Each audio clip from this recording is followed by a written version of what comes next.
যে কাঠুরিয়ার ঘরের মধ্যে কোনো সোফা সেট নাই, বিদেশি কোনো আমার বাবারা বন্ধুরা লাইট নাই, এমন বাবারা বন্ধুরা কোনো বিল্ডিং না, দামি দামি কোনো মোজাইকার টাইলস পাথর দিয়া ঘর করা নাও, যেই আমার বাইরা কাঠুরিয়া পাহাড়ের পাদদেশের চূড়ার মধ্যে লতা পাতা দিয়া বেষ্টনী দিয়া, তারপরে মাথার বালিশ বানাইছে পাথর দিয়া, গাছের লতা পাতা দিয়া বিছনা বানাইছে, আর ঘরের দরজার সামনে একটা এমন বড় লম্বা রশি ঝুলাইয়া রাখছে, আর একটা ছড়ি এমন ঘরের দরজার মধ্যে ঝুলাইয়া রাখছে। যখনই স্বামী ঘরের মধ্যে আসে, এই বনের কাঠুরিয়ার স্ত্রী বলে, স্বামী গো, এই লাঠি তোমার কাছে দিলাম, আর এই রশি তোমার কাছে দিলাম, আমার ব্যবহারে আমার কথার আচরণে যদি কোনো কষ্ট দিয়া থাকি, দুঃখ দিয়া থাকি, দুইটা হাত শক্ত ফক্ত করে বেঁধে তারপরে ছড়ি দিয়া যত আঘাতের বড় আঘাত, যতক্ষণ আপনারা খুশি আঘাত করবেন, আমি চাই না স্বামীর মনে কষ্টের দাগ লাগাইয়া আল্লাহর হুকুমে আমি কবরে যাইতে চাই না। একটু জোরে বলা যাবে নি মারহাবা?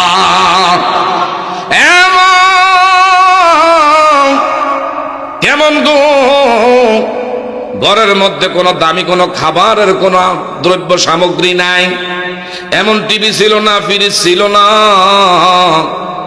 ইলেকট্রিক কোনো এমন ফ্যান ছিল না, এসি ছিল না, এমন জঙ্গলার ভিতরে পাহাড়ের উপরে টিলার মধ্যে লতা পাতার বেরি দিয়া কোন রকম ঘর বানাইয়া এই স্বামীর সেবা করে যত্ন করে, হঠাৎ করে দ্বিতীয় দিন মা ফাতেমা তো জোহরা যখন রওনা দিলেন, ওনার বড় আমার বাবারা বন্ধুরা ছোট্ট সন্তান ইমাম হোসাইন কয়, মা গো, গতকালকে আপনি কোথায় গেছেন?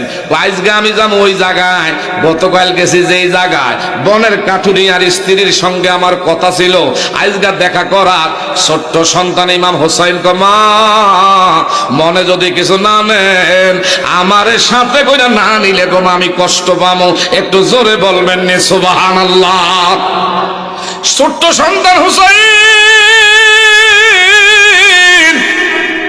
আর দেরি নাই, মায়ের হাত ধরে টান দেয়, এ মা তোমার হাত ধরলাম গো মা, যাইতে হইলে আমার নিয়ে যাইতে হবে।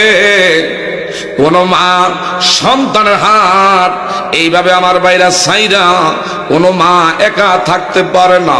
বললো, বাবা আয়, তুই ছোট্ট মানুষ, বাচ্চা মানুষ, ইমাম হুসাইন রে নিয়া ওই সে কাঠুরিয়ার ঘরের দরজায় সালাম দেয়, ভিতরে থেকে জবাব দেয়, আপনি কে? আমি হইলাম খাতুনে জান্নাত ফাতেমা, দরজা খুলে দাও। এমনি ইমাম হুসাইন ছোট্ট বাচ্চা মানুষ কয়, মা এতক্ষণ পর্যন্ত আমি দাঁড়ায় রইলাম, মহিলারা কেন দরজা খোলে না? ভিতরে থেকে কাঠুরিয়ার স্ত্রী কয়, ফাতেমা ও নবীর কন্যা, জান্নাতের রমুন, এই সমস্ত নারীকুলের সর্দারিনী, একটা বিষয় বুঝলাম না, আমনের সাথে জানি কার কথা শোনা যায়। আমি অনুমতি পাইছিলাম একা আমনের লগে দেখা করবার, কিন্তু আরেকজনের কথার আওয়াজ শুনি। ইনিকে? কয়, ইনি হলেন আমার ছোট্ট সন্তান, যার নাম হলো হুসাইন রাদিয়াল্লাহু তাআলা আনহু। একটু জোরে বলবেন নি মারহাবা? বললো, না গো ফাতেমা,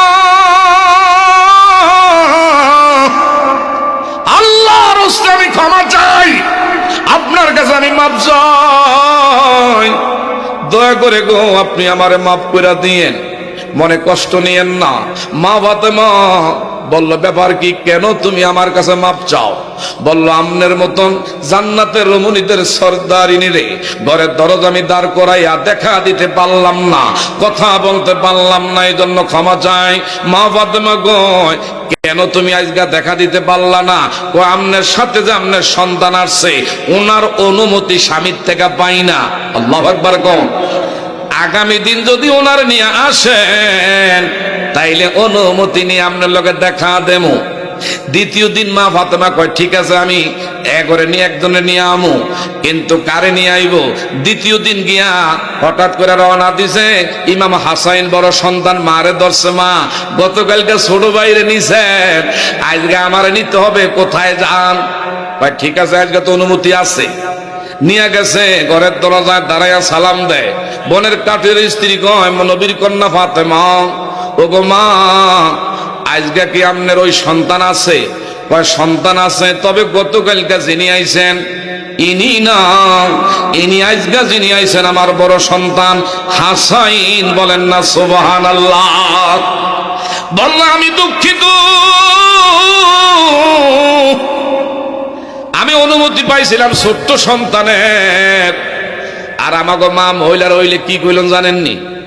আরে কারে লই আইছে, আইছে তো আইছে, বাচ্চা কাচ্চা লই নাইছে, লাগলে এক বিছনার তলে বিদেশি কম্বল মুর্দা ঘুমাইয়া যাবো। কথা জোরে কোন ঠিক তবে ঠিক।